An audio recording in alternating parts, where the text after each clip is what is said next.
na yung ano niyan din, no? Yung ano niya. Pero kaya mo nang pahipitan niya, di ba? Yung ito yung belt. Kanina parang nanginginig, no? Papalitan na yung belt. Ano, pinuksan ko na ka na, sobrang laki ng belt. Ano niya sa belt? Yung mga lumaki na, parang goma ni stretch. Ano na. Stretch na. Magkano lang naman niya pag pinalitan mo, di ba?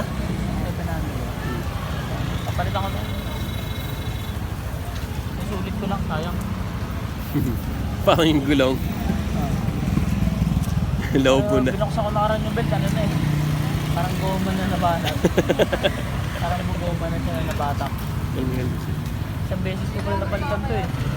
Ilan? Isa? Isa. Isa pa lang. Belt yan eh. Pero ano yan, lumuluwag talaga yan.